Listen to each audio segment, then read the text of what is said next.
Welcome to the Micheaux Mission. Two men, one podcast, every black film ever made. My name is Vincent Williams, and I am joined as always by my partner. Hey, what's up? My name is Len, aka the Bat Tribble. How you doing? And on this stop on the mission, we go into Len's patented Wayback Machine to spend some time with arguably a forgotten gem, 1951's racial and social issue film, The Well. But before we get to that, I believe, Mr. Webb, you know, when I heard about this movie, live, may have picked up that there's a bit of a lag. Lynn is actually on the Mars station right now.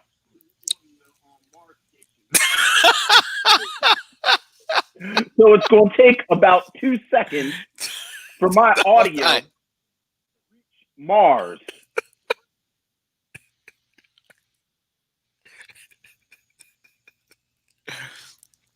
Are you listening, Major Tom? Are you listening, Major Tom? Ground control to Major Tom. Ground control to Major Tom. Yeah. I hear you. I hear you, Vince. I hear you. Oh God. Hey, what's up, everybody out there watching on YouTube and Facebook? Aaron Fry, Orphan Pixels, Deborah Battle. Hello, each and every one of you. Hey, hello. Good evening. Control to Major Tom. So there's a little bit of a lag for those listening to the podcast as we're streaming on video via StreamYard. Today, for some reason, there's a little bit of a lag, and we're just working our way through it. Anyway, Vince. Yes, sir. We have emails, Vince. Okay, excellent. I hear you fine too, Vince. It's just a little bit of a lag. That's all. Right. I'm hearing you fine the next day. Yes. It's a shame because we were going to reenact who's on first. This is insane. Anyway, we have an email from Sabria Hafiz.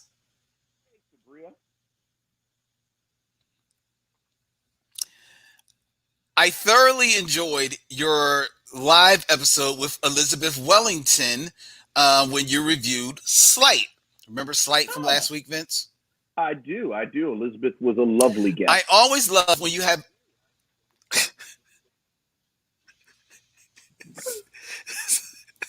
It's like 2 whole minutes. Lag. Anyway...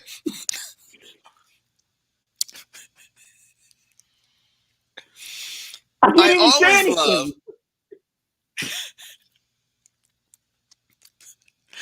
always love when you have a guest, especially a smart, entertaining black woman. I have a critique, of course, regarding her comment of Tracy Ellis Ross and her glamorizing a black hairdo that was previously viewed in a negative light. She, of course, commented that hairstyles are hairstyles when I criticize Adele's Bantu knots at that Caribbean festival, but was critical of a light-skinned biracial Tracy Ellis Ross embracing blackness as not her right. Why is a black woman criticized, but a white woman is beyond reproach? Interesting point. Anyhow, I actually want to discuss Whoopi Goldberg. Almost a year ago, you reviewed Jumping Jack Flash and questioned if she made any good movies due to Hollywood not knowing what to do with her. When you're not viewed as traditionally attractive in Hollywood, they, of course, don't know what to do with you, as pointed out by the late, great critic Roger Ebert, who reviewed her in Burglar and proclaimed, sure, she looks a little funny, But why isn't she allowed to have normal relationships in the movies? Why is she always packaged as the weirdo from Planet X? I love the telephone, Sabria continues. Even knowing the twist at the end didn't ruin the rewatching of the film for me. I would love for you to review that soon and give us your takes. I found her to be so deep and funny and complex and fascinating in that film, so I'd love to hear your take. A forever fan of your podcast, Sabria. Oh, well, thank you, Sabria. Thank you, Sabria. Thank you very much. You want to jump in, or I'm not familiar with the movie The Telephone. Are you? I am not. I was going to ask you. I've never heard of it before this exact second, and that's very exciting that there's a Whoopi Goldberg film that I've never heard of.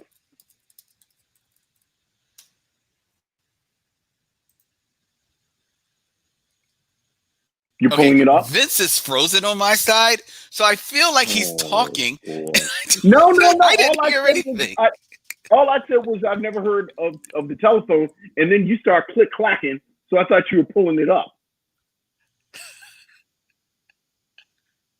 You still not getting me? I was. It's from 1988. Oh, interesting.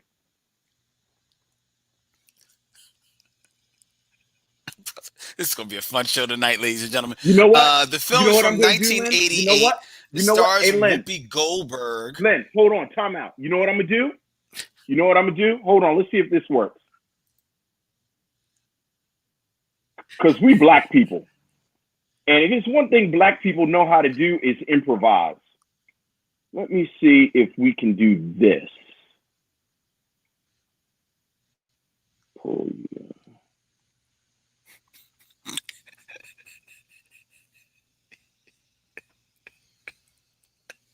For y'all watching, Vince is now calling me on my phone.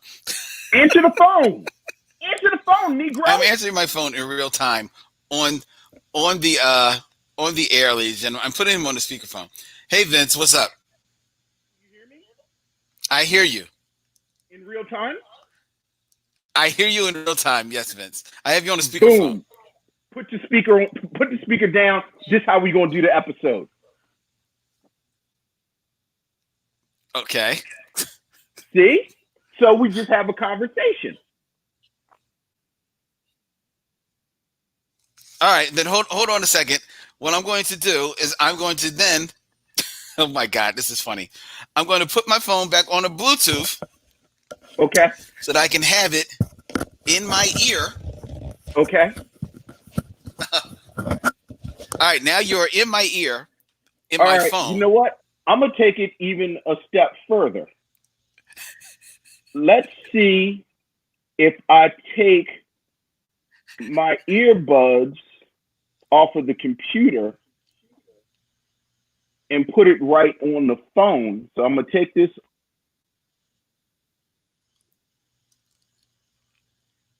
I hear you. Yes.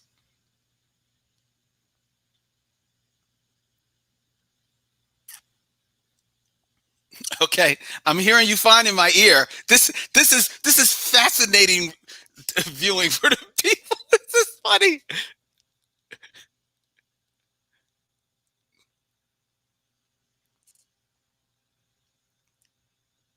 And so am I.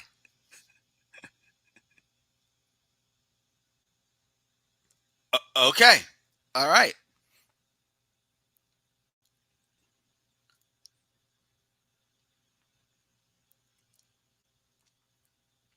Well, sure. Let's talk about Sabria's letter.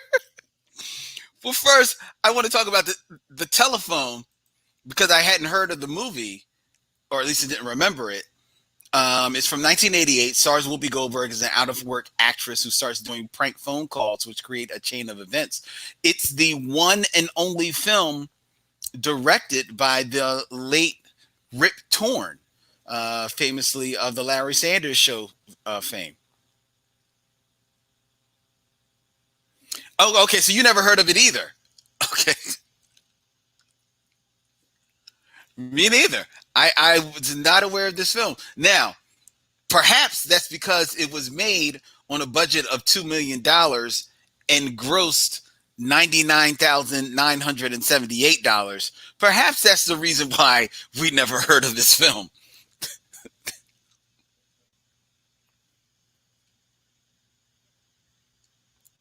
I know, in 1988. We got to look it up. We got to look it up. We got to look up the telephone.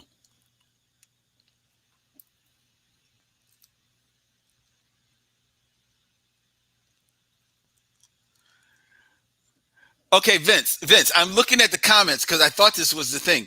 I'm hearing you in my ear, but the people they can't hear you because your mic is muted.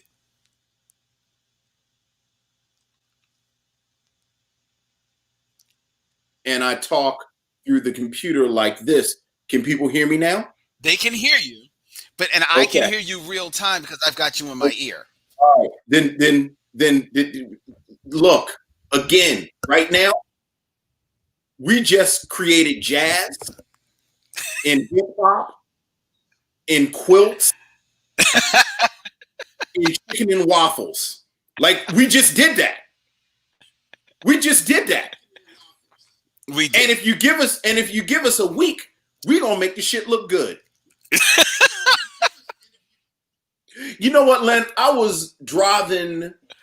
It was Saturday because I know it wasn't Sunday, but it was Saturday, and I saw an older sister walking, and she looked like she was going to some type of church function because she had on her church clothes, and she had on a bedazzled mask.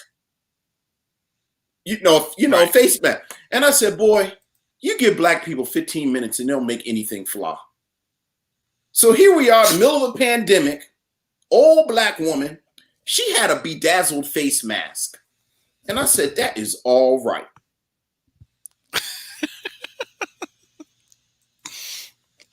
That is all right. All right. Okay. I didn't want to lose that bit about Elizabeth not having as much smoke for Adele as she did Tracee Ellis Ross. I'm not going to speak for her, but I don't know if that's necessarily true. I think what I got from the conversation, and certainly this is what I thought, is that like Adele wasn't even worth the energy of a conversation. Mm-hmm. Like she looked like a clown. She was, I mean, quite honestly, I don't understand Adele in general. Like, I don't really understand how Adele got famous, frankly. Right. So I don't I'm never that was the longest I spent talking about Adele in my entire life. Mm-hmm. But I do think we have these fault lines in the community. And I think I used the term fault line last week. I think we have these fault lines in the community with colorism, with hair, with definitions of blackness, if you will. Right. And at least on my part, I find Tracee Ellis Ross to be at sort of the middle of the Venn diagram of all three of these separate conversations. Like I think Tracee Ellis Ross, especially since she's been on Blackish, her hair has been part of her brand. And, obviously she's a lighter skinned black woman. And then I think as a biracial black woman, we've been having these conversations like forever. So in my mind, I was much more interested in talking about Tracee Ellis Ross than dumbass Adele walking around looking nutty. So I don't know if Adele is above reproach. I think Adele is not worthy of attention. So I'll say that for myself, and I think the crux of Elizabeth's commentary, and again, we're trying to speak for her, or you know what? I won't speak for Elizabeth. I'll speak for my own viewpoint on the situation.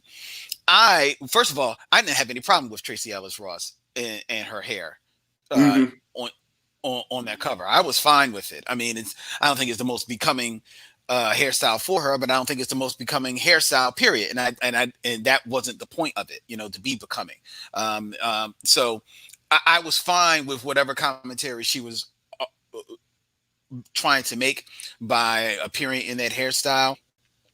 And I will give her the license as a Black woman to do it, regardless of how she came about being a Black woman by way of having biracial parents. And not, she's a Black woman first and foremost. So I didn't have any problem with that. If Elizabeth or if myself didn't have necessarily as much smoke for Adele, I think it may be because as opposed to the Tracy Ellis Ross, which was photo, which was taken for a magazine, so it was taken for publicity. The impression that I got of the Adele photo is that it was Adele out somewhere, as they mentioned, at a festival, being one in the space and being very casual. You know what I mean? Okay. So I didn't feel like she was trying to necessarily make any type of statement, as opposed to just getting into the spirit of wherever she was and possibly with whomever she was. And I'm going to give her the license to do so. I don't think she was trying to appropriate anything, like I think we even mentioned, it would be different if she then appears on the award shows or at some,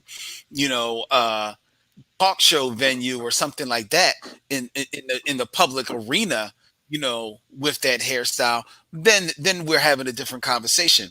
But out there at some festival, I'm not going to knock her. You know what I mean? Yes, you've got to know that you're always going to be pictures are, photos are always going to be taken of you wherever you are when you are in the public limelight like that. But you can't allow that to stop you from living your life. So I didn't have as much smoke for her for that reason. Now, I don't want to speak for Elizabeth about that. And it sounds like, based on the feedback from Sabria and feedback from a couple of other people who I know listened to the show last week with Elizabeth, that Elizabeth may have to become a frequent contributor here on the Micheaux Mission. She was a big hit, and I'm glad to hear that, because she's cool people.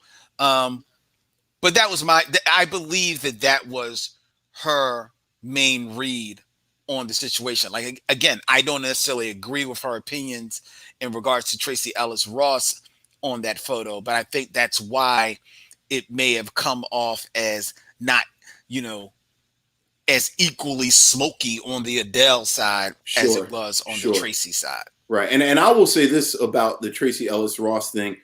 I also understand that this is a conversation.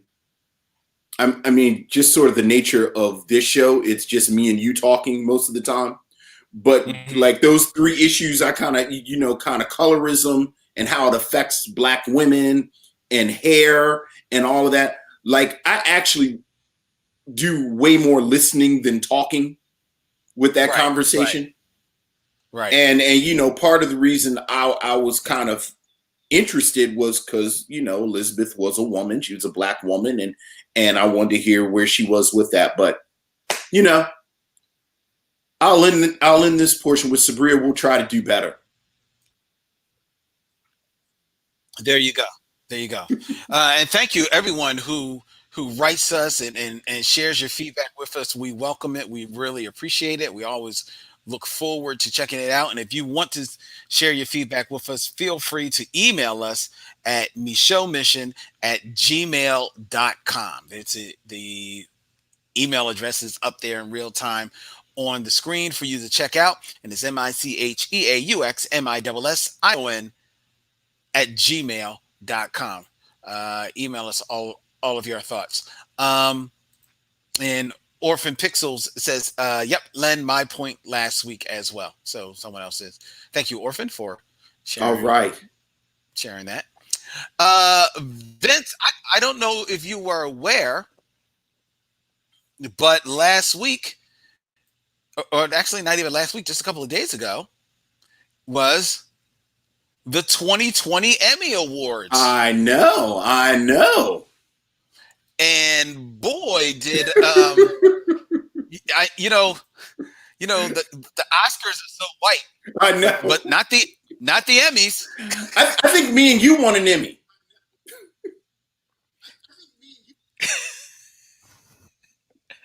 I wouldn't be surprised. They gave Emmys to every black person they could find. I think they did. I literally think they did.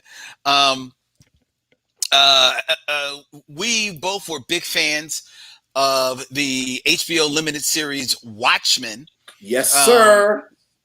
Which, while also winning the award for the Outstanding Limited Series, saw Emmy Awards given to Regina King for Outstanding Actress in a Limited Series, and to Yahya Abdul-Mateen for Outstanding Supporting Actor in a Limited Series. Yes.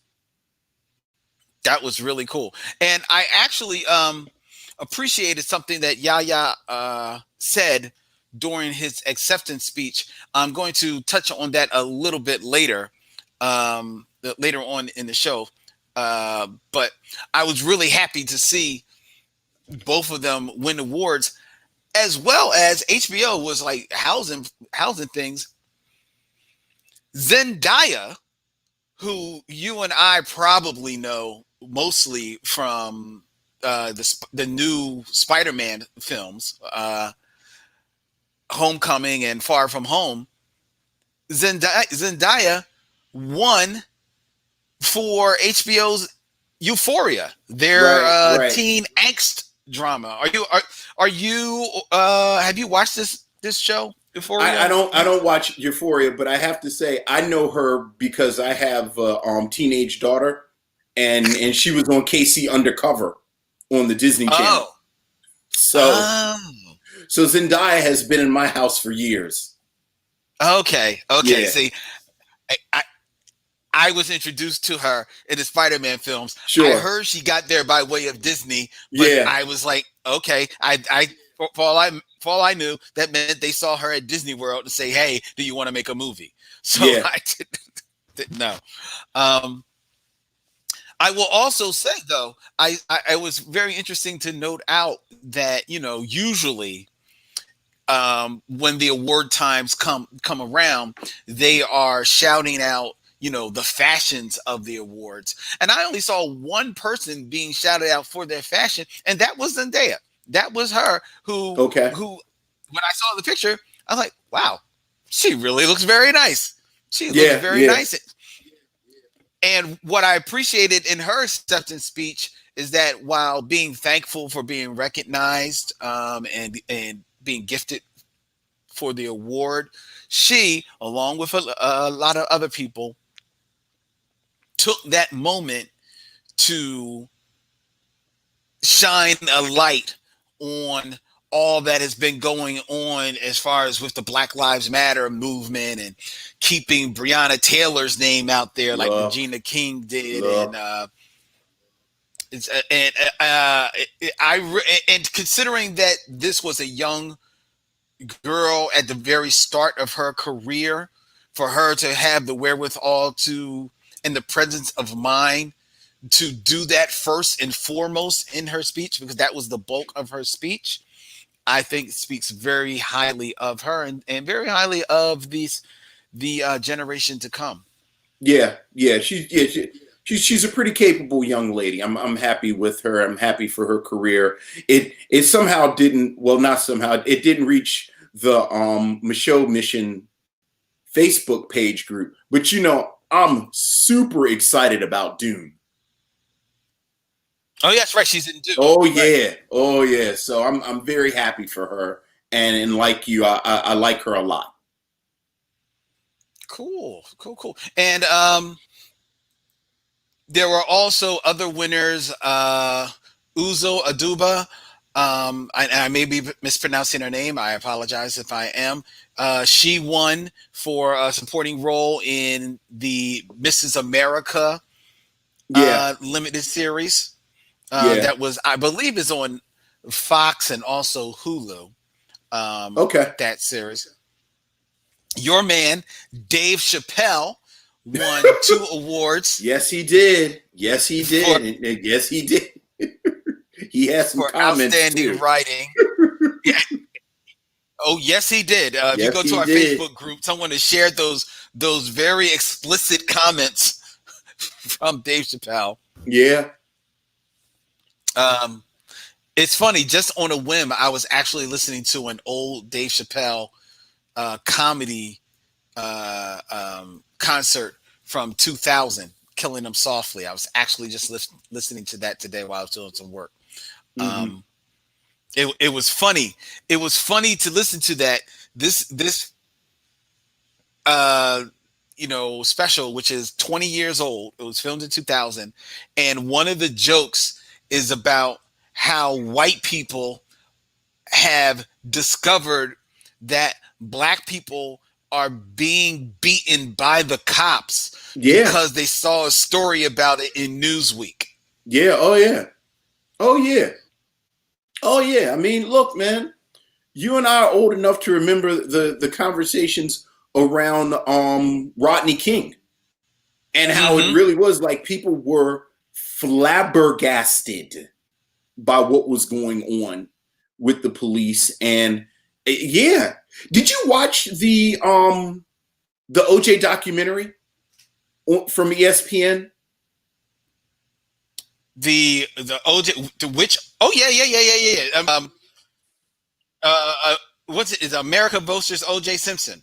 I believe is the name of it. Well, I don't know if that, because remember there was speaking of FX and Fox, remember there was the dramatization on FX, but I'm talking about the actual documentary that ESPN did. Okay, yeah. No, that's what I'm talking about. Yes, that is actually what I watched. I didn't watch episode of the documentary when they talked about the role that cop shows and the media, appropriately enough, we'll touch on this tonight with this film, but the role that the media has played in creating this persona of the police. And if you haven't had interactions with the police, and if you're not surrounded by people who've had interactions with the police, it is like you can understand how you see something and it's like up is down and left is right. I've never even thought about this, but it also speaks to the cocoons that many of us live in. It took some videotape on television for you to understand that sometimes officer friendly isn't friendly. Right. That's right. Deborah Battle actually shouts out the next story I was going to in regards to the Emmy about Ron Cephas. I hope I'm pronouncing his name correctly. Ron Cephas Jones and his daughter Jasmine became the first father and daughter to win Emmys in the same year. Him for his guest role in the TV series This Is Us, and she for her part in the #Free Ray Sean show on Quibi. Right. And they both walked home with Emmy Awards. I thought that was very, very special. I was reading about that, and Ron mentions, this is from Shadow and Act, as a parent, it's the most fulfilling thing that I could ever feel at this moment. Winning another Emmy is the icing on the cake, but to see my daughter progress and move to this place where she's earned an Emmy is beyond words. And I tear up every time I think about it, to be honest with you. To see my daughter become healthy and happy, that's a parent's dream. Oh, yeah. And of course, many of us met her because she was in Hamilton. Right. So yeah, she's having quite a few years right now. So good for her. Good for her. Aaron Fry asked the question: in the 2021 Emmy Awards, Lovecraft Country better pull down at least 5 awards. And it's not hard to imagine that it might, in fact, win I win a number mean, of awards. I mean the cast, like easily 4 or 5 people in the cast, I think could be contenders, and we haven't even gotten to direction and screenplay and costumes, and you Right. know, so yeah, I hear you, Aaron. I hear you. You know, once again, it's our weekly reminder that Misha Green is killing it on Lovecraft Country. She absolutely is. But there was a interesting story on salon.com based on an interview that the writer did with Misha Green, kind of like on one of the press junkets to promote Lovecraft Country, and how inevitably this writer was moved to ask the inevitable question about how Lovecraft Country and Watchmen seemingly were pieces of this movement that the country finds itself in regards to Black lives and Black concerns, right? Okay. And Misha Green welcomed the question, as she did with for so many other reporters on the junket, but she questioned and therefore did the article of, you know, how because of the topics that are covered in this book and in this time period and in the stories of Lovecraft Country and conversely with Watchmen, sure, they do seem to be of a time and to be of a specific moment, but they also, as Misha Green points out, first and foremost, are there to entertain. In the place of Lovecraft Country, it's there to, you know, be a suspenseful horror show as well. And she says that Black artists have to be allowed to be able to sometimes just produce work that is just the work itself and is Right. not trying to be an answer to, you know, everything that is happening. And I remember I was reminded when reading that article of the time that we sat down with Maori Ohms of Black Star Film Festival to review Queen and Slim, and how that was one of the things that she was saying, that is sometimes, you know, a bit of a lament for Black artists, that they sometimes just can't put out their work, and their work just can't be the work for itself. Just be the Right. work. Right. It's got to be politicized. It's got to have, you know, tackle some type of social issue. Yeah. Yeah. I think that's right. I agree. But I think that's part of what makes something like Donald Glover's Atlanta or Issa Rae's Insecure so, you know, ironically radical. Because, you know, I think while certainly there are issues on the periphery in both of those shows, they are not quote unquote message shows. Like we've talked about this before. I always think about Keenan Ivory Wayans in Don't Be a Menace to South Central, where he pops up periodically and says message.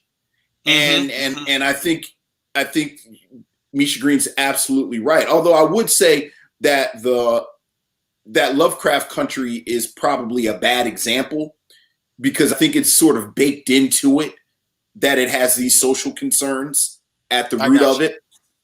But at the same time, like the episode where they broke into the museum was just a fantastic Indiana Jones riff. Like you knew what it was about. You knew everything that was going on, but it was, or even last week's episode in Korea, which is just this wonderful kind of take on Korean mythology. Right. So even within Lovecraft Country, you can see her playing with different things. And I agree. Black artists should have the space to create anything without being beholden to it being overtly social. So yeah. So that's our 2020 Emmy Awards report, ladies and gentlemen. There are tons of other, you know, Emmys that were done on the creative side, that were done on the production side. You know, black faces were up in the place, and that's to be celebrated. You know, yeah, absolutely. It's a beautiful thing, and I didn't watch the Emmy Awards. You know, it's just weird. I'm kind of like off awards. I think at some age you get kind of like off awards. You know, I don't know why. I don't know. Hey man, my age was 21, I think. Oh wow. Wow. So you don't watch any awards? Is there any awards you? None? Yeah. I'm gonna say what I've been saying. It's funny. I was listening to, I think, the Mississippi Masala episode, and it was right after Moonlight won. And I said the same thing then that I've said all along. I am very, very happy for the practical rewards that these awards bring these black creatives. Like I want black creatives to win all the Emmys, all the Tonys, all the Oscars because of the doors that those accolades open for them. But as far as any type of parameter of what is and is not worthy of my celebration and what I think is good, you know, appropriately enough, conversation you and I have been having for something that we're trying to put together. Never forget, Driving Miss Daisy won Best Picture. Here we go. And Do the Right Thing wasn't even nominated. Never, ever forget that. Well, we won't, Vince, because you won't let us, thankfully. You're damn right. That's my hill. That's actually my hill. Like I've planted my flag on that hill, and I'm going to die on that hill. Okay. All right, Vince. Speaking of which, because I feel like we need to transition, but I want to get this out. Rest in peace to Stanley Crouch, the great jazz critic, the great social critic, Stanley Crouch, who was the epitome of someone who I disagreed with, like maybe 90% of everything that he believed and wrote about, but I had the utmost respect for him as an intellect and as a critic. So that's a real loss, Stanley Crouch dying. Okay, so I'm curious though. You saying that you disagreed with him, like yes. 90s? Like Stanley Crouch primarily was a jazz critic, and Stanley Crouch, along with Wynton Marsalis, were pretty much the people in the 80s who said that jazz should be a fixed object. Like this is jazz and this isn't jazz. And for instance, they discounted Miles Davis's electric work, if you will. And you know, somebody like Kamasi Washington's actually a bad example because he is pretty traditional. But like, like I think Flying Lotus is jazz. And I just forgot my man's name. Anyway, I feel like jazz is vibrant and amorphous and is ever evolving, and that's part of what makes it jazz. And he didn't believe it. And then he had he had a lot of opinions on black nationalism, and he got into it with Spike Lee. Speaking of Spike Lee in the 90s, but he was fiercely intelligent. Like fiercely intelligent, and he would piss me off everything he wrote, but I loved reading what he wrote, and I'm sad that he's dead. So, rest in peace, Stanley Crouch. And Reese was Stanley Crouch, folks. I'm reading here.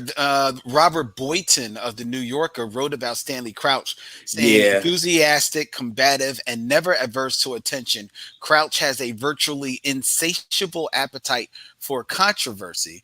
Few cultural critics have a vision as eclectic and intriguing as Stanley Crouch's. Fewer still actually fight to prove their points. Yeah.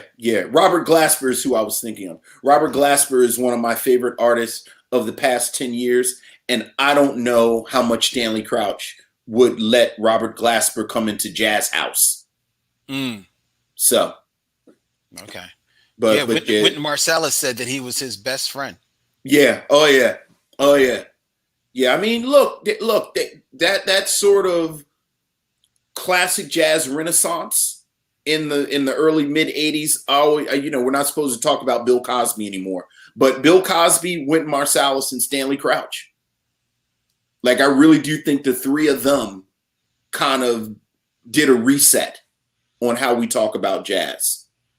Okay. And then they would say a whole bunch of stuff I disagreed with, but it's okay to disagree with people.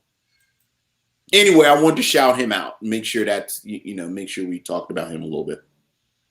Well, thank you. Thank you, Vince. Mm-hmm.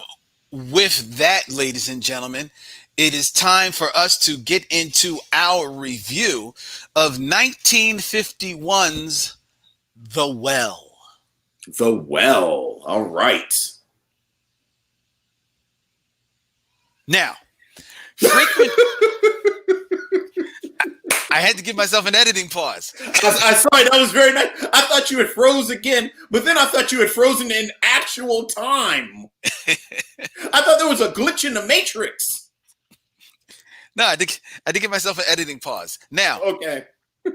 Frequent viewers of our live stream have come in recent weeks to expect us to actually play the trailer for the film that we're watching, right?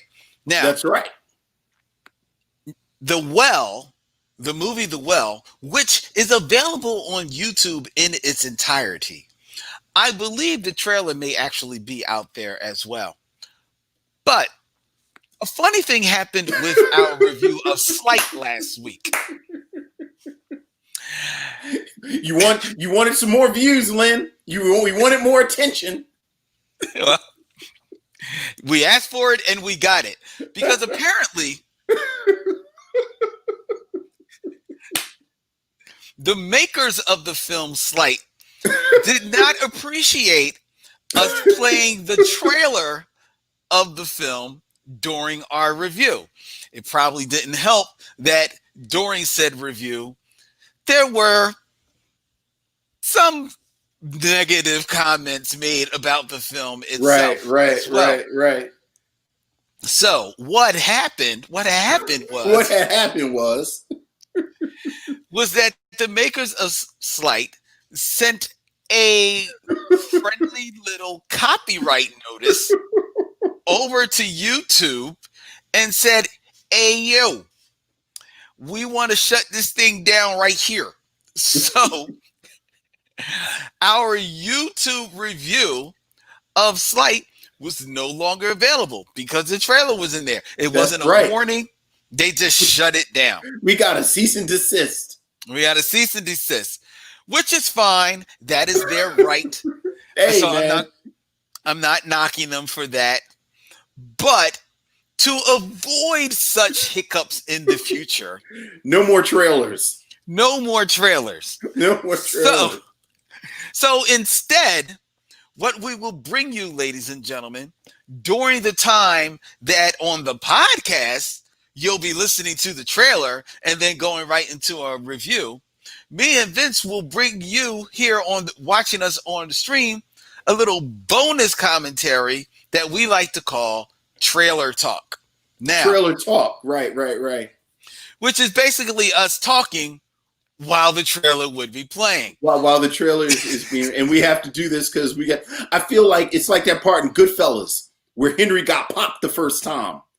Right. And then he came home and he went to the bar and they all bought him drinks.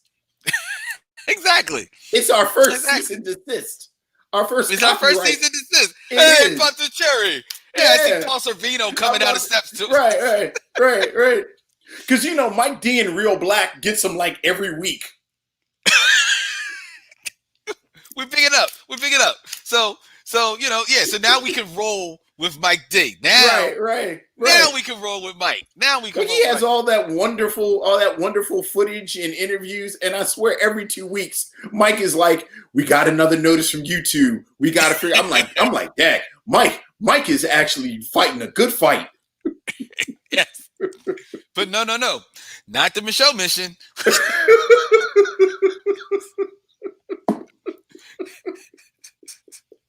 the, the Micheaux Mission said, "Sorry, Hey, we just want to talk about movies. We don't want no trouble. well, no trouble. We backed away slowly. No. The dude turned his arm into a battery. I'm not messing with him.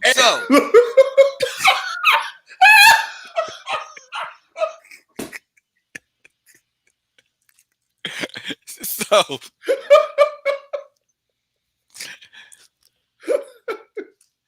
tonight on Trailer Talk, what I want to talk about. I thought that was Trailer Talk just then.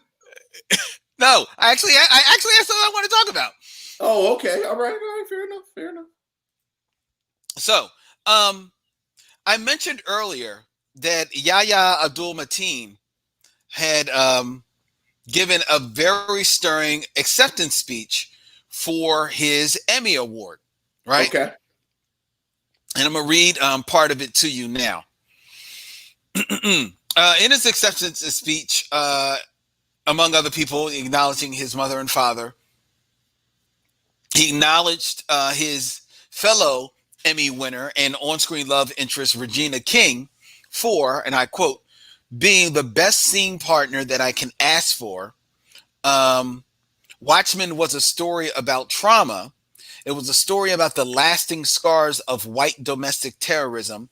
It was a story about police corruption and brutality. But in the midst of it all, it was also a story about a God who came down to earth to reciprocate to a Black woman all the love that she deserved. He offered her sacrifices, support, passion, potential, and he did all that in the body of a Black man.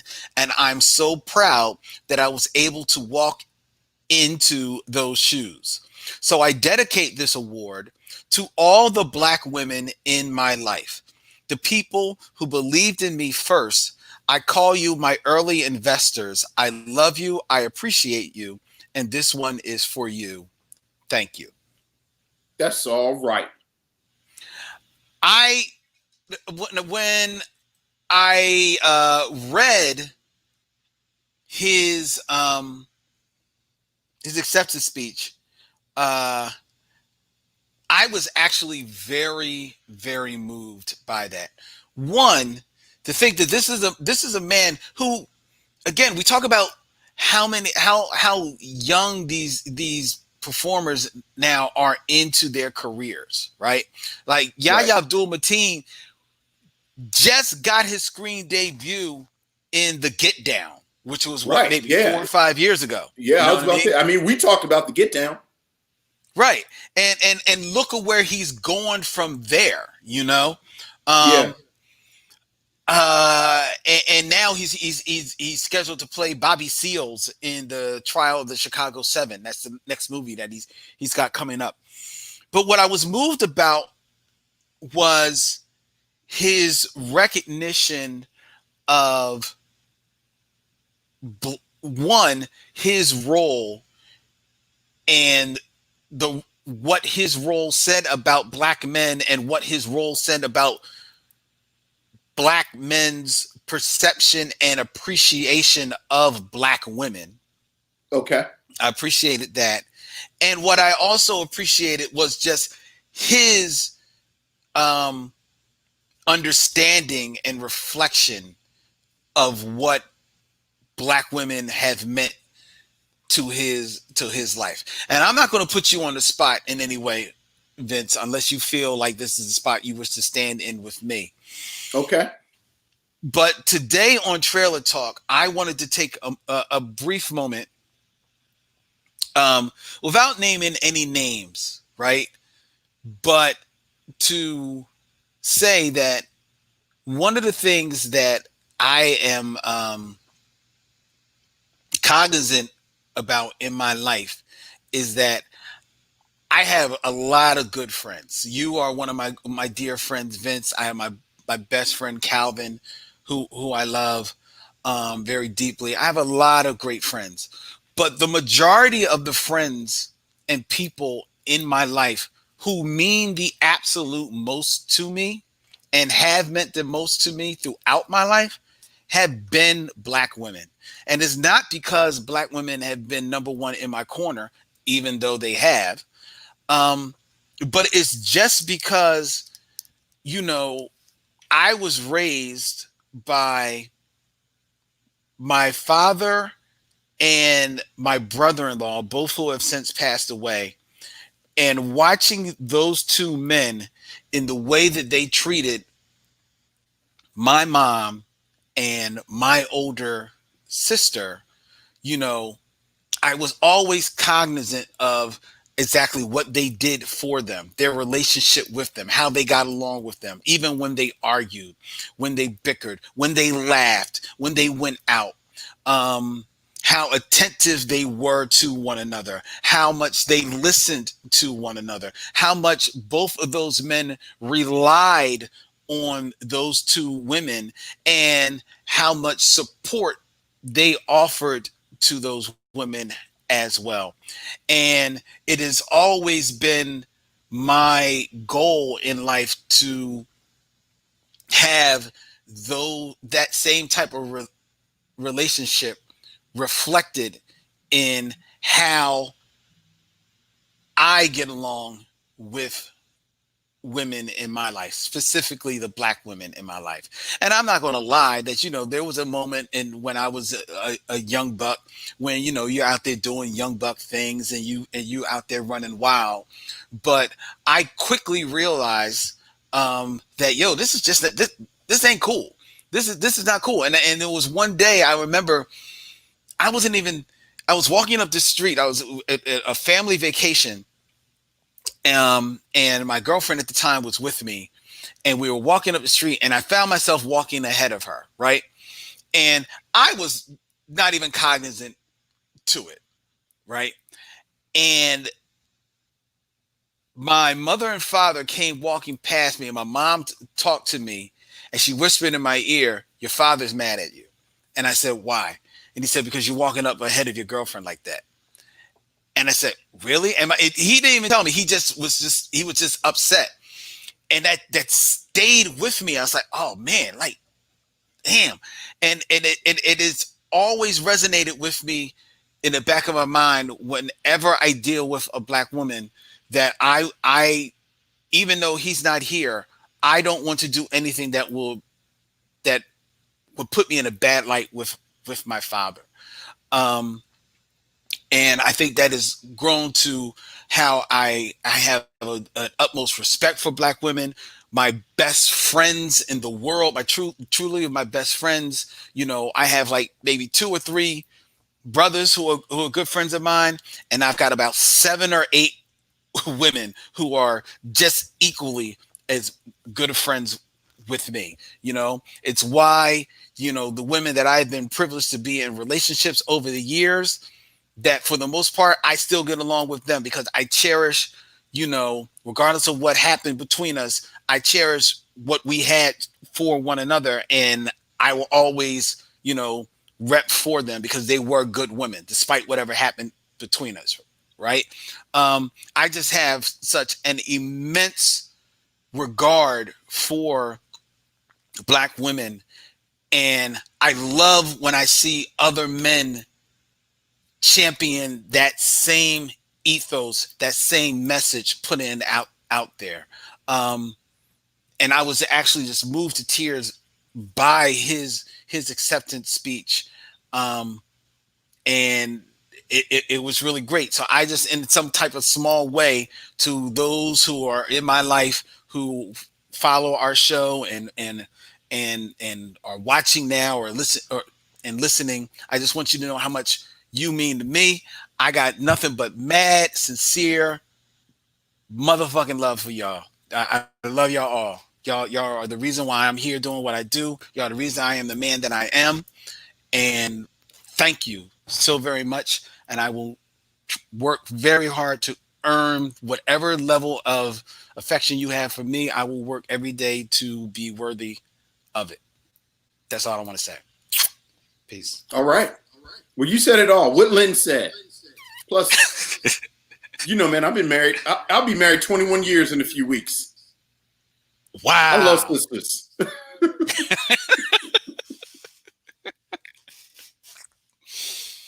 I'm married to my best friend who is a black woman. So, you know, I love the sisters. Right.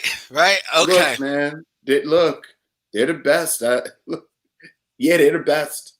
So, what Lynn said. Bree 517 says, "On Len, the softie is making me cry." I know. You crack that hard exterior. All right, that's trailer talk for this evening, ladies and gentlemen. That's why you got to tune in. That's why I got to tune in. Exactly. This is see. That's why I looked at it as like this will be bonus material. So if you listen to the podcast, you won't know this happened. You won't experience this beautiful moment. Right. All right. So it is time for us to get into our review of 1951's The Well. All right. Now, is there going to be another? Do I need to be silent for a break and then I just start talking, or like? Okay. Well, let's be silent. All right. Just be silent. So I'll give you like what, 3 seconds, and then I'll start. 10 seconds. Yeah, 10 seconds. All right. Ready? Right.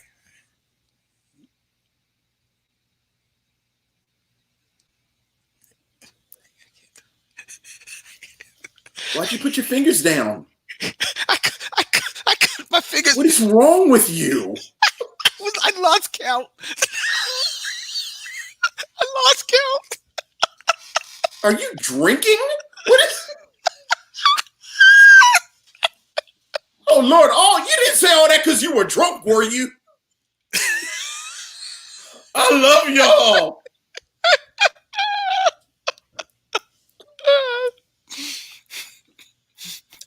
I lost count with my fingers. Just put them down one at a time. I was trying to, but oh my God, are you? What? Do I need to send my 4-year-old over there to help you with this?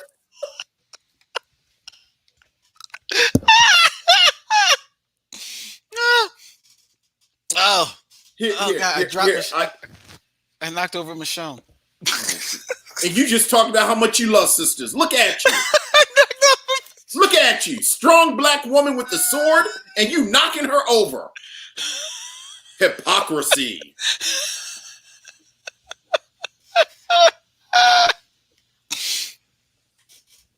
Okay.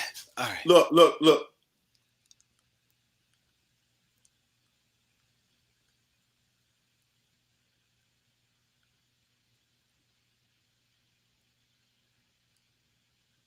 I should have did it that way. Christ's sake. Now, which one of us is the producer?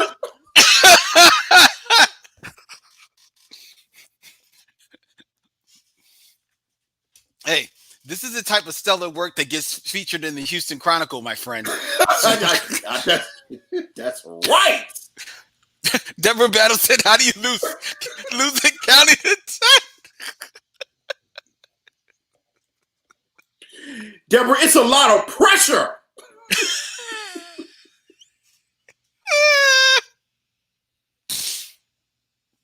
Oh. All right, I'm gonna give you 5, and then I'm gonna start. Okay. Okay. All right. Are you ready? I'm ready.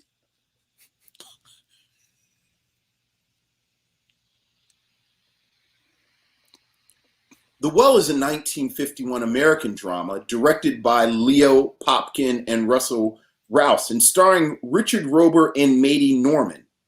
It tackles the issue of racial tensions and collective behavior. When a little black girl goes missing and rumors circulate that she was last seen with a white man, Claude Packard, Sheriff Ben Kellogg has his hands full trying to quell tensions between the black community, who fear Packard will be treated leniently, and the white reactionaries who worry he will be lynched. Released in 1951, a screenplay by Russell Rouse and Clarence Green, and directed by Russell Rouse and Leo Popkin, who also produced it, he being Leo Popkin. The Well was the choice of Lynn Webb. Lynn, what say you of The Well? This one has it all, ladies and gentlemen. This one has it all. The Well from 1951 has race relations. It has race riot dialogues. It's got Black people, white people living hand in hand in solidarity and then exploding in just violence and mayhem in the streets. It has a sheriff, one lone man standing up against a wall of bigotry and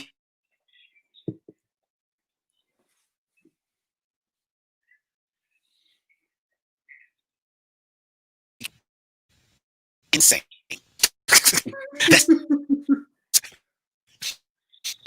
That's starts off. Okay, all right. Well, starts off a little black girl who you see skipping through the meadows, where later find out that she's 5 years old. She doesn't appear that she could be more than 3 or 4 years old, but she looks like she's about. But we're told that she's 5 years old, and she's skipping through a meadow. Now, meadow.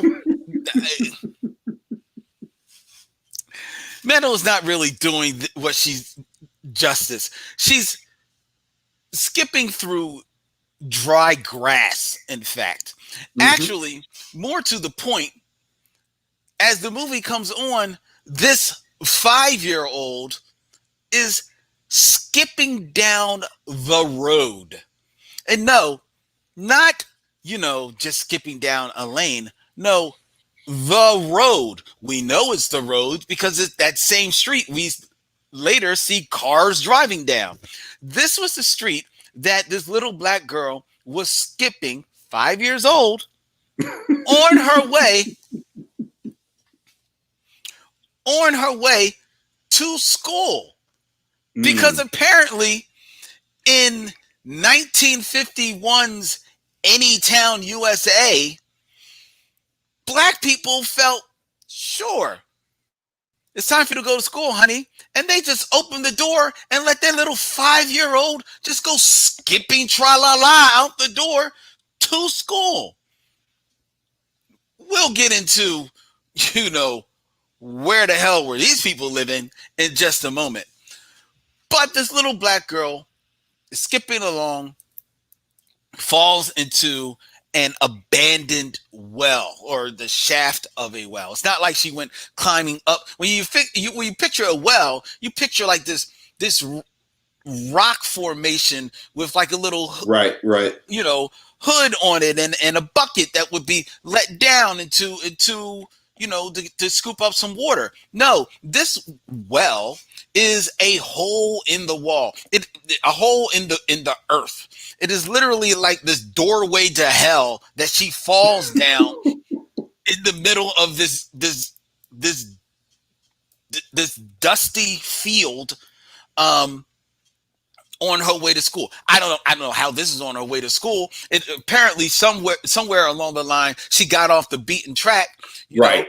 They said she wanders off. They did. I mean, they did say she wanders off a lot, which maybe seems like why somebody should be with her going to school. But I mean, no offense, she's 5 years old. So if we conservatively imagine that the parents were doing their due diligence until she was 3, then wanders off a lot means that she has been wandering off a lot since she was 4 years old. At some point, it tells you need to hold this little girl's hand when she leaves the house. I mean, let's face it. One time is, hey, you need to watch where you're going. 2 times is, okay, you need a leash, or I need to have your hand. I mean, right. I'm sorry, but for the story to to march on, this young girl has to fall down this well. And all of a sudden, no one knows what's happened. She's not at the school. She wanders off. Oh, maybe you can't, the mother is upset because she doesn't know where her daughter is. She calls her husband home from work. He's like, well, she wanders off all the time. You can't be calling me. They call the sheriff. The sheriff's like, they're going to put out an APB for this little girl, which you got to understand. Talk about propaganda. This sheriff and these in this little Anytown, USA, ladies and gentlemen, mind you, this is maybe a step above. This is probably maybe 2 city council members above Mayberry, where they live here in this town, right? This sheriff goes back to headquarters and dutifully puts out an APB for this young 5-year-old Negro girl, last seen on her way to school. Just keep your eyes out for her, blue dress, yada, yada, yada, yada. They are doing their job to look for this young girl. Hey, again, I don't know what town they're living in, but apparently in this Hollywood, Anytown, USA, the cops do their job. Well, some of them. We'll get over to it. Somewhere along the way, you learn that this young girl, who we saw in the beginning of the film skipping through a meadow, had somehow on her way made it through town and was looking at some flowers at a flower shop when some white guy felt moved to not only buy her a flower because she was looking at it, also to help her across the street. And after that, all hell breaks loose because, there was a white guy that was seen with that was last seen with the black girl. And now we can't find the black girl. Well, let's find the white guy. Well, it sounds like the white guys are related to one of the rich man in town, the big man in town, big businessman in town. So you got to treat him with kid gloves. And the black people catch wind of that. It's like, oh man, they're gonna let that white guy off, man. Even though all of a sudden the rumors start to circulate about they say that he grabbed the girl or was seen running off with him. All of a sudden, all of these stories start circulating about what may have or may not have happened to this black girl, which, sparks all this racial tension that, you knew was living under the surface in this town. You knew it was just there. Now, mind you, up until then, you're watching black people and white people living their lives, walking hand in hand. It's like the Stevie Wonder, Paul McCartney song "Come to Life" in real time. Ebony and Ivory, the two keys of the piano, living once together until somebody hits that wrong note, which is this young girl falling into the well, and all of a sudden everything starts boiling up. White guys are attacking black guys. Black guys are attacking white guys. And then the most insidious thing of all, the true monsters on this earth. I shouldn't speak in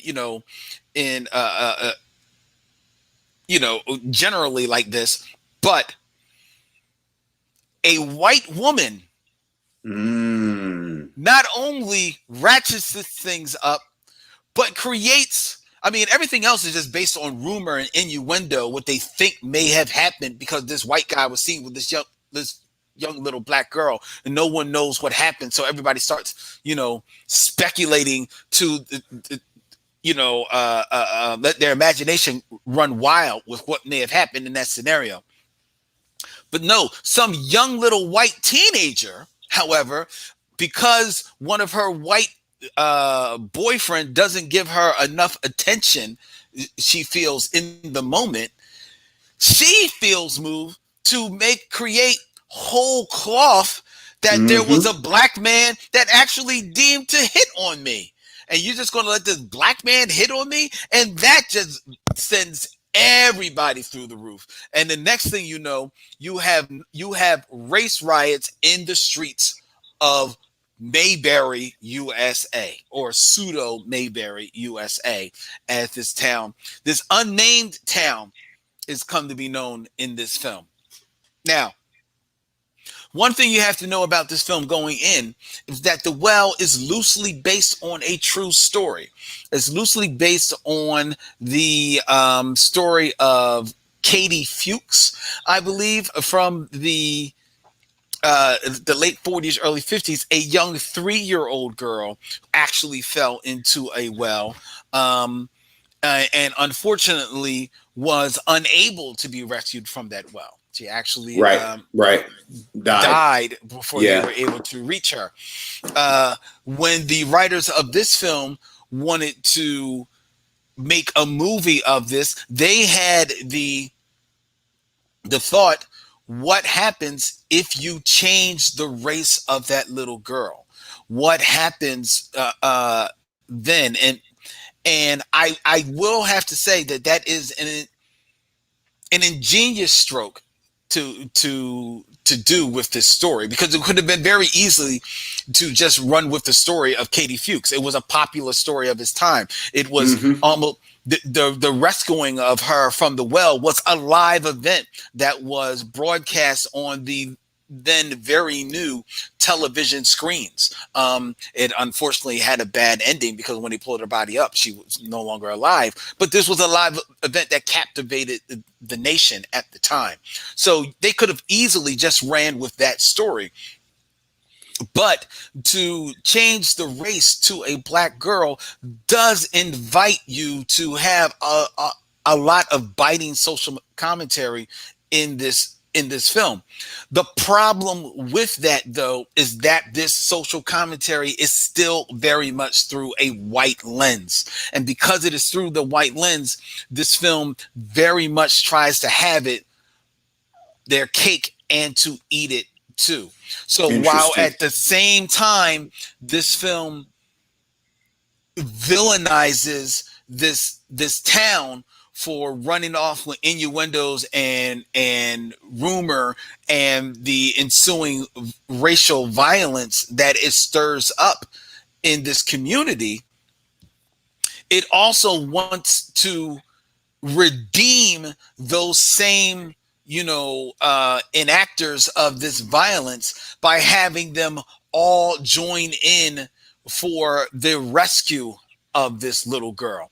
And what makes that all the more insidious is that in joining in for the rescue of this little girl, they rob any agency from the black community as being part of that rescue.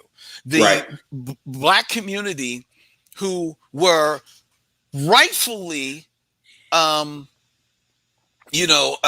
concerned that when a white person was brought in to be questioned about the disappearance of this young girl, because of this white person who was played by Colonel Potter from MASH, and I just drew a blank on the actor's name. Harry Morgan, right? Harry Morgan. A very young Harry Morgan. I was like, look, Harry Morgan. I didn't know he had colored hair. When his connection to the big businessman in town is related, the black population of this town is rightfully concerned because they feel, he's going to get off lenient, because as in 1951, black people realized that, hey, if that had been me, I'd have already been lynched. Right, which is what they said. It's what they said. Yeah, that's actually in the script. Yeah. So the script does give speech to black people speaking about how they would have been treated in this situation. And the script does give uh, does give light and shed light on how easily the flip can be switched in white people who were all about, kumbaya, one and one with the race, to quickly having the N-word on their lips and spewing it with wild abandon, and ready to run all of these black people out of the town and even to lynch some if need be. But those same people are the ones who, when they come together to rescue this young girl, they're Right. the ones that we are asked as the viewer, we are asked to feel through the young girl, through their images, through their concern for the young girl, through the actions that they are taking to rescue the young girl. Meanwhile, her parents are just Bystanders. they're just just bystanders. They're just Yeah. sidelined They become to bystanders. everything. Mhm. The black community is quickly sidelined and Right. left behind the ropes. So much so that the black community are not even allowed to have their own spiritual leader. The spiritual leader of the white Right. community is the one who comes to console the black family. And even in doing that, he doesn't even offer any consolation. He just puts his hand on his shoulder and then Right. keeps it moving. Right. Right. I mean, as much as this movie wants to give voice to black people and about how they've been treated in Black America, it doesn't really want to give voice to them. It wants to give as much voice as their white understanding will allow, and I think that while in 1951 you've got to champion the hubris and the moxie to make this film and to flip the story the way that they do, I think that you still can't give them a total pass because they dropped the ball.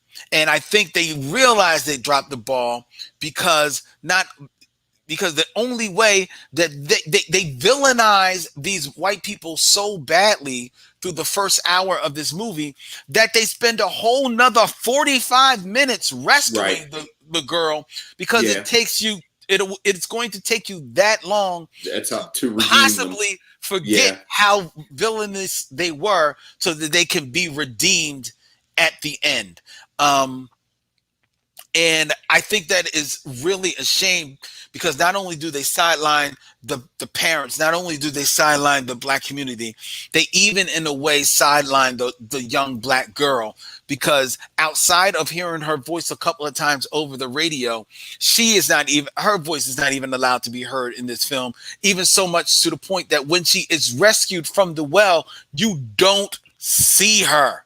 You never, she's wrapped in a cloth and immediately put into an ambulance that I don't understand why the parents don't crowd into the ambulance as well. But she instantly put into an ambulance and is left to the white protagonist of this film, the sheriff, to tell us that she's going to be okay. We're not allowed to see her being okay, because at the end of the day, this movie, I think, doesn't care about her story, doesn't really understand how to portray that story correctly. So as much as I want to like this story, it's a fail for me. It's a big fail for me because it's a swing and a huge miss. I agree. Although I think maybe I give it more credit for it being 1951. Because even with that last 45 minutes where they do try to redeem these people, I don't understand how that first hour made it to film. Like, I don't understand how it went through the process of being written and people acted it out and people produced. I know the producer and the director were the same person, but this is quite the radical depiction of one of these towns for 1951. You know, as you said, I think it does a really good job showing how these things snowball, and how I put in my notes racist game of telephone, where rumor, innuendo, things are simmering right under the surface. I thought it was a wonderful piece. I actually liked the script. I thought it was a wonderful piece of really subtle foreshadowing, that the first thing that the father says when he comes home, when Caroline is missing, is, "You can't be calling me off my job. You know how hard it is to get a job in a town like this," which I thought was a really subtle way of showing that when you're Black in this town, you are in this secondary position. I thought the fact that they acknowledged that the law was going to let Harry Morgan's character off through the voices of Black people. I mean, we just talked a half hour ago about how white people were flabbergasted when they found out that Black people were beaten by the police.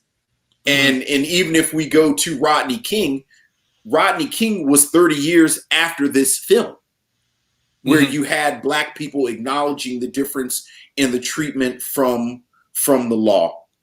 Like you, I rolled my eyes about the police sheriff being the moral center.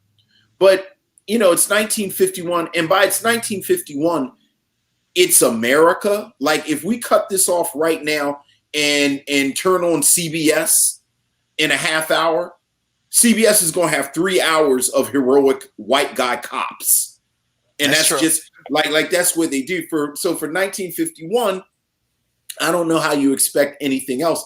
And the fact that they had the one deputy that was kind of racist, and they acknowledged that he was a deputy and he was racist, I said, "Oh, okay, well, that's something." I will give that one, because I will give you that, because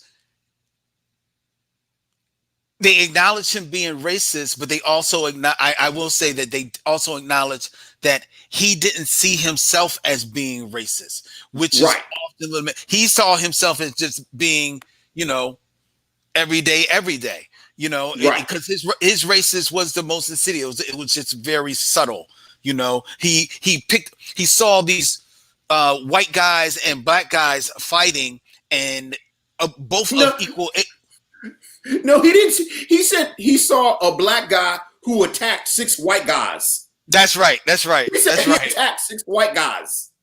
Right. And then it's a fairly quick moment in the film, but I thought it was striking that they depicted a white woman creating whole cloth a story of a Black man sexually accosting her. This is 1951. This is actually 4 years before Emmett Till. Right. So the fact that they acknowledge, I mean, this is in the fabric of America, this sort of virginal white womanhood that needs to be protected. I mean, that's the whole birth of a nation thing. So for them to depict a white woman lying on a Black man, and then them showing what comes from that, I mean, I gotta say, I was ready to give the film, like, the film could have went off right there. And I said, okay. But I feel, I actually agree with you. Like, I almost feel like they got the ball rolling so much with depicting this that they said, basically what you said, "Oh my God, we've gone too far. And now we got to figure out how to fix this. But now we filmed all of this, so we got to put it in there. But now we got to figure out how to fix it."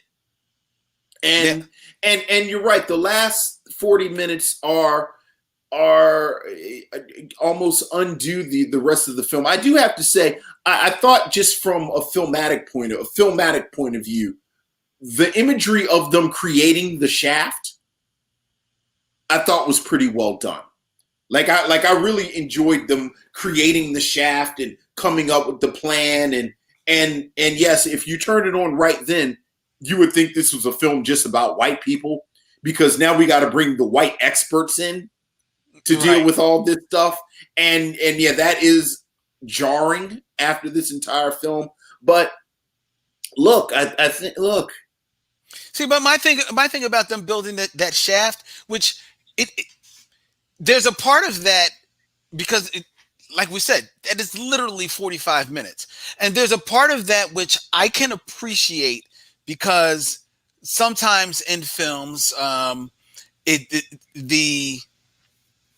there is a rush to kind of like speed through those type of situations, right? Right. And to kind of like cut to the chase. So I can appreciate them trying to show how arduous this endeavor was, by showing them digging a huge hole and then realizing like, oh my God, that's going to hit rock. And now we got to build a shaft. We got to start all over. And it all of a sudden, day turning into night as the crowd is just a mess is there. I can appreciate that. And I can even appreciate, like you said, in them showing the beginning of the building of this shaft. But in the midst of that, when you give me 5 minutes of pistoning, 5 minutes of hammers hammering, 5 minutes of water filling in a hole, 10 minutes of them telling us how much mud they're slogging through, and well, then bring up the mud, and then we've got 5 minutes of the mud coming up. That's when and then you watch, rinse, and repeat with some of that image being presented yet again and again and again. That's when it becomes, all right, now y'all getting on my nerves, especially when in the midst of all that, all you are doing are seeing the parents standing off on the side like Whistler's parents, the father, the grandfather standing there in the same suit that he's had on the whole day, hasn't even taken off his jacket, hasn't gotten a bit of dirt on it. Him standing there looking like I don't know what. The uncle, to their point, the uncle is playing a part in doing the digging, but that's it. Yeah. And mind you, you got to remember, this is the little girl's uncle that is helping with digging. This is the little girl's uncle who is down the shaft at the moment that they find this little girl. And yet, the person that comes up from the shaft with the little girl is the white guy. Right. It's not like it was just some other black miner. It was her uncle, the one who she would know. You know what I mean? Right. But no, the white guy is the one that comes up with her, right?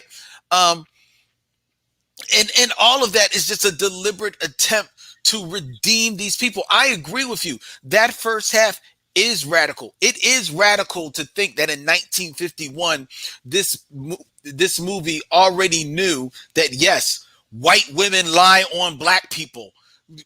They didn't just make that up for the movie. That's based on something that they saw, that they knew, whether or not it was somebody told them that or whatever. They based that on something that they knew. When they are in the mayor's office and they have, a man that is giving you a blow by blow depiction of what you can expect from a race riot. A great monologue, by the way.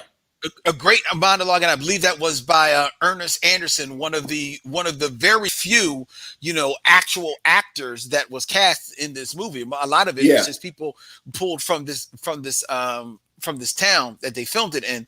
But that monologue is giving you of exactly what is expected in a race riot was very riveting. It was very powerful stuff, especially when as he's giving that monologue, you can see the people in that room, visually being affected by what he said. Another black man, because he knows he ain't speaking nothing but the truth, and these other white people, it's like, oh my God, he gets like that.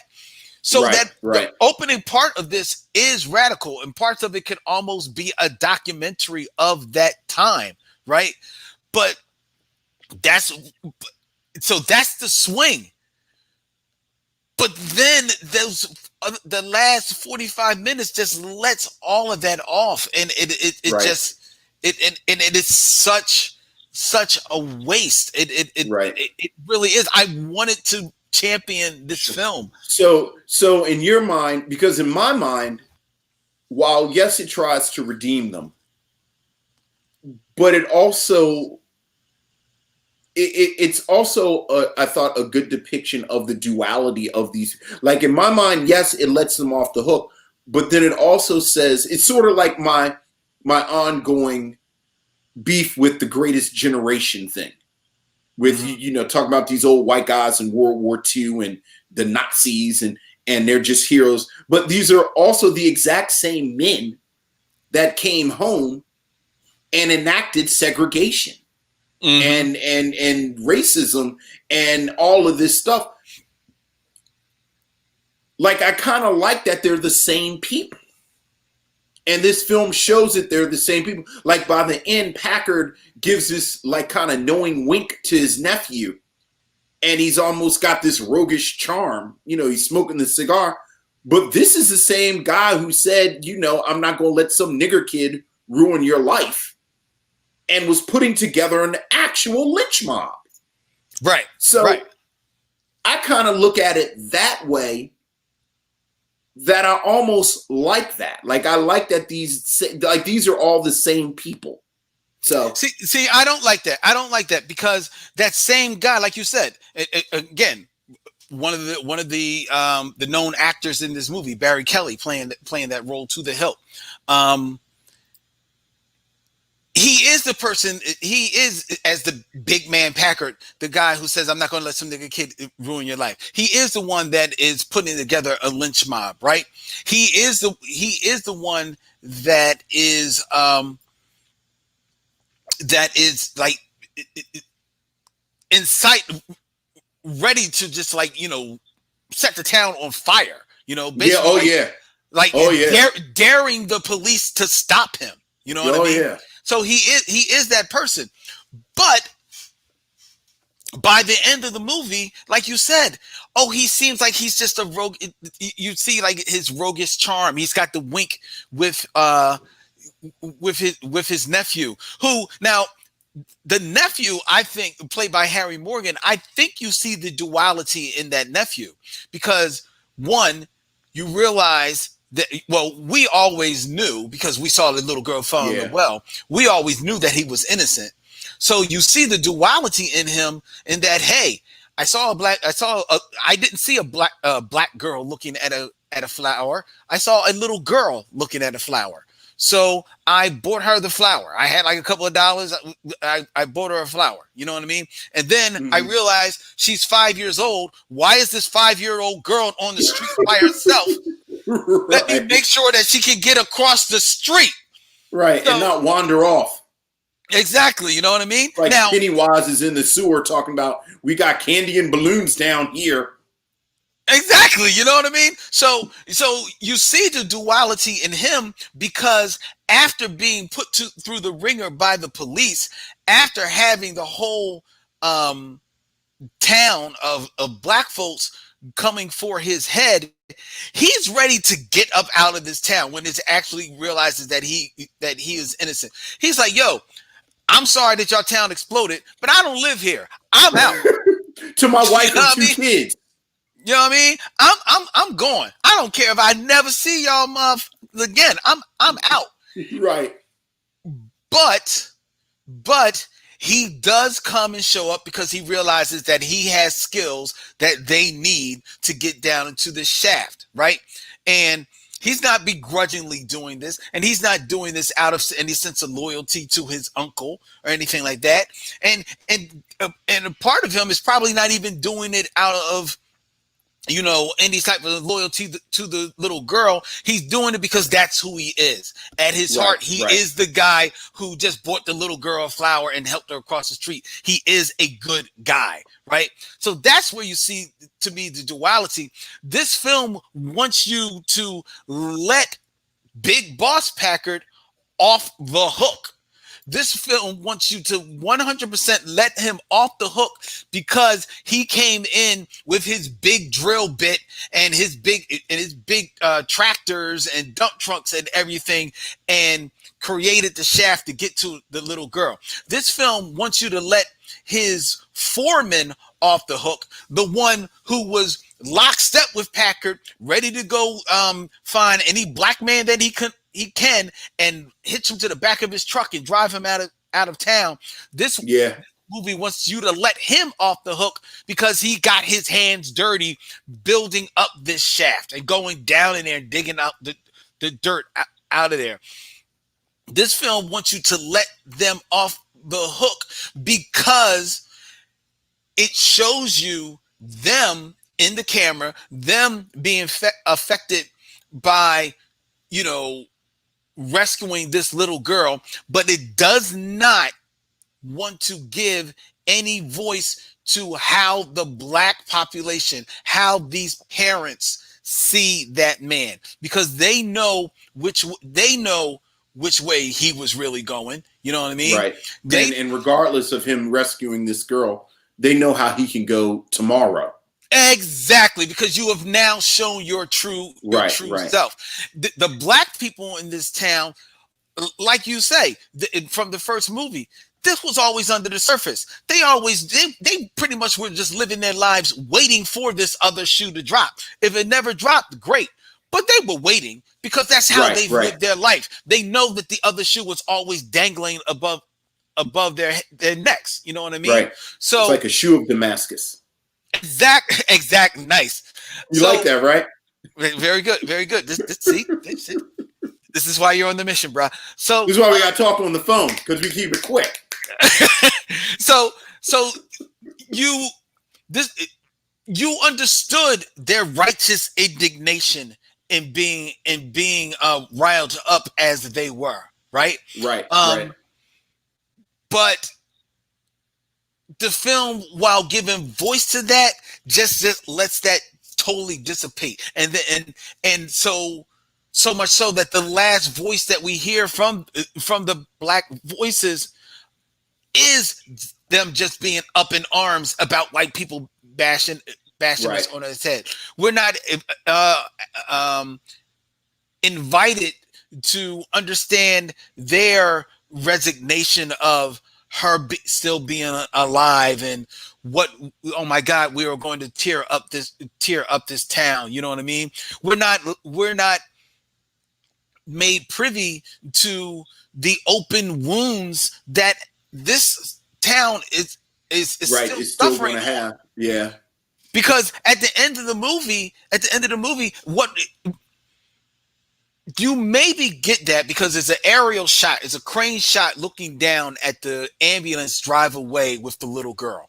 Even though you've been told she's all right, but they got to take her to the hospital. That makes sense, right? Right. And you're seeing the crowd disperse. Maybe you get evidence to the open wound if in that crowd disbursement, you see the black people going one way and the white people going another, but you don't. You don't get that. You're right. You see the crowd pretty much leaving off on their own. And again, this film doesn't understand black people. Never mind black people. This film doesn't understand parentage. It doesn't even show the parents leaving after the ambulance. It shows them letting the ambulance walk off and then just still standing there. I'm like, what the hell is going on in this movie? So you're right. This movie, you're right. It's just a big swing and a miss. Yeah, you are right. You are right. You are right. You've actually convinced me. You're right. There are enough missteps in the last part that it doesn't. The first part is not greater than the missteps at the end. You're right. You are right. I'd actually like to see them remake this. Oh, Ooh. I'd actually like to see them remake this. Because I really do think Until It Goes Off the Rails, this is a really fascinating film. Oh yeah, man. Like all the way up until little Timmy finds her in the well. Mm-hmm. I really was like, I don't know where this thing is going. I know, right? Right. So, and shout out to little Timmy. And now this is one thing I will give that was kind of cool to me. Little Timmy, who with his faithful dog Toto Light finds Carolyn in the well. Shout out to little Timmy, who doesn't go back to tell his parents. I like know. That little Timmy goes to Caroline's parents. That's right. I appreciate. She's like, no. I found your daughter. Come with me. I appreciate that. I will like that. Shout out to that. Right. Shout out to that. Apparently, the police and the men are too busy about to have a race riot. Right. So us women got to go and handle this again. Like to your point, I'd love to see this being remade to see how much more agency the women would have in this movie. Aaron Fry says that the story reminded him of a couple of Twilight Zones episodes, which Deborah Battle says she was thinking exactly the same thing. Yeah. And Orphan Pixel says that Len is not buying the well of human kindness. No, he is not. No, he is not. I'm not. Damn it. Because I love the fact when they come and they tell Packard they found the kid. The first thing Packard says is, "What kid?" Like he's completely forgotten about the kid. Like we about to race war. So, yeah, it's a shame. It's a shame. It is a shame, man. This is a movie I would love to see. I would love to see a remake. Might be interesting, but what I would also say though is that not for nothing, I wouldn't mind having this film screened for a mixed audience as it is. Yeah. To see and maybe this might even be more fun to have this film screened for a black audience and a white audience. Right. And then to just be like one of those like behind the mirrors and just listen to the feedback from the two audiences and how and their viewpoints on how this film plays out. Right. Well, in my mind, the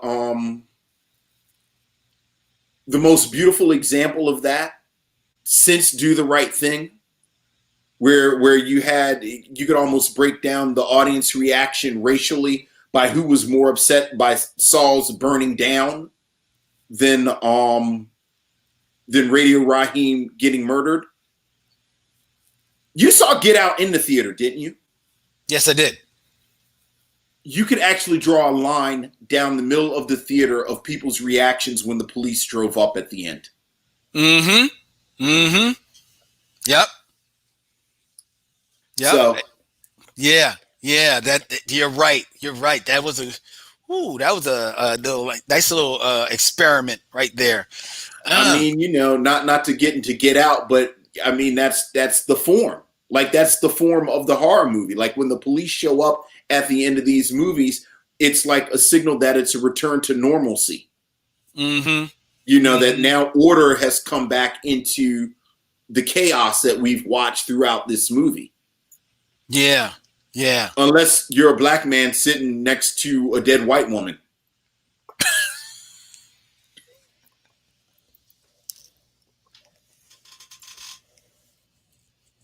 Then things are going to be a bit more complicated at the end of the horror movie. Things might be a little complicated. Might get a little complicated. You ever see the alternate ending to Get Out? No, I haven't. It's exactly what you think it is. So it's not Lil Rel who shows up. It's actually the police, and he gets arrested. Wow. And like the alternate ending is Lil Rel going to visit him in prison. Really? Yeah. Jordan Peele said he thought that was too depressing even for him. Orphan Pixel says it's a through line right up to Green Book. Black people aren't permitted an arc. We're supposed to leave the cinema feeling vicarious pleasure that the white protagonist has learned how great we are. Yeah. Yeah. You know, again, I still have to give it a little bit of credit for it to be 1951, but I can't really argue with you about everything that you said about the last half hour, 45 minutes. So, but now you're sending mixed messages because you're talking about screenings. So I guess the $64,000 question is, Lynn, would you recommend The Well? I would recommend it. I think that it's a film. Like I said, I think it's a film that would sparks conversation. You know, I think for as much of a miss as it is, and it is ultimately a miss, I think there is still an audaciousness to this film, like you say, in that you have to remember this is 1951. This is we are just outside of World War II, in the midst of World War One. The Korean War at this time, right? Race relations are not good in America at this time. And to have this idyllic scenery of America, being turned on its ear so quickly is striking for a film from 1951. Yeah. Especially considering when you think about it, like we mentioned, this film has very few actual actors in it. I think maybe about 4 or 5. Pretty much the film is made up of people drawn from the town in which it was filmed to do this role. It was made on a shoestring budget of $450,000, and it does have some very, bold statements to make about race and how we are with one another at this time. So I would recommend that people see this film, but more importantly, recommend watching this film, giving yourself enough time to have a real serious conversation about it later, and inviting people to watch it with you. Yeah, I agree. Again, back to what I said earlier, this is 4 years before Emmett Till, and part of what made Emmett Till's lynching so memorable was Emmett Till's mother saying she wanted the open casket and those amazingly graphic pictures of his abused and mutilated body, because we didn't talk about it as a society. We didn't talk about lynchings. We didn't talk about what was happening. I mean, right now, just because of Watchmen, everybody knows what happened in Tulsa. But Tulsa was not the only town that had a massacre like this. So for this film to document how this starts, how this begins, is radical and audacious, and yeah, I agree. I think everyone should watch this film. I think maybe you go in with the caveat that it is 1951, so they're not really going to they're not going to stick the landing, because I don't know what else you can do with this besides what they end up doing with it. But yeah, I'd also recommend seeing it. Yeah, check it out. This is now, this is a film we mentioned earlier. It is available in whole on YouTube for free, ladies and gentlemen. And as much of a miss as it is, that's a shame. This is a film that should be collected by your boys at Criterion. It was nominated for a couple of Academy Awards. Like, you would think the fact that it was acknowledged, it would have gotten it out of sort of the lost morass of YouTube. But yeah, there you go. Yeah, so this is a film that you should check out, ladies and gentlemen, and it deserves to be remastered and put out there for people to watch. It's a film that deserves to be, highlighted on Turner Classic Movies, which is currently right now like the most popular place for films of this ilk and at this time. It deserves it. It deserves it. Like I said, it's a miss, but it's a huge swing. And, I give him that. All right. Before we tell you what we're going to be watching next week on the Micheaux Mission, I invite you all to email us all of your thoughts, your concerns, anything that you want, ladies and gentlemen. Email us at micheauxmission@gmail.com. That's MICHEAUXMISSION@gmail.com. Like and follow the Micheaux Mission on Instagram, Facebook, and Twitter at Micheaux Mission, as well as subscribe to the Micheaux Mission YouTube page, where we are slowly building up followers to our technically challenged little show right here. But we appreciate each and every one of you who checks us out and joins the Facebook group Micheaux Mission, where we have a lot of fun with our missionary fans. The Micheaux Mission is available as a podcast, as a proud member of the Podglomerate Podcast Network, the Podglomerate curated podcast for your listening pleasure. And we're also available as a podcast every Wednesday morning on Apple Podcasts, Google, Spotify, Stitcher, any place and every place that you find podcasts, you will find the Micheaux Mission. Hey, I heard that Amazon is now got podcasts. Well, you know what? They've got the Micheaux Mission too. We're right there. Oh, very nice. I didn't know that. That's right. So even Amazon is even Amazon. All right. All right. The Micheaux Mission is also available in an edited form every Saturday at 1 p.m. on WPPM 106.5 FM, Philly Cam, People Power Media, here in the city of brotherly love and sisterly affection, as well as every Monday at 9 a.m. on 91.7 FM WKDU, the voice of Drexel University. I think that is it. Oh, and if you want to help us out, go to the micheauxmission.com, ladies and gentlemen, hit swag, and buy some of our fantastic shirts and sweatshirts that are available by way of TeePublic, because every purchase goes a long way to helping us keep the show free for you. And I say it every week. I am working on new designs. It just takes a little bit of time, but I'm working on some new designs to put up there. So look for them in the next couple. You have so much free time. I do. In between the 9 podcasts that I do. I was about to say. Do you really need 4 hours of sleep every night, Lynn? Do you really need all 4? Oh, if only I was getting 4.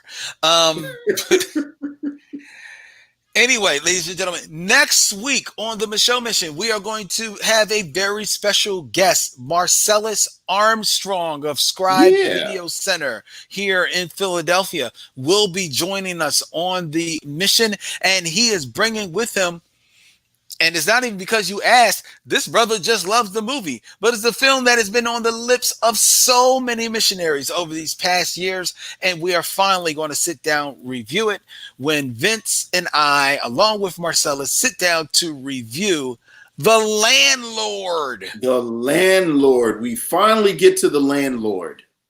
Yes. Very nice. Very nice. So check that out next week here on the Micheaux Mission. All right. Until then, ladies and gentlemen, keep your mask up, be safe, be good to one another. And he's Vince. I'm Len. In parting, we say, we'll see you when it's time to meet again.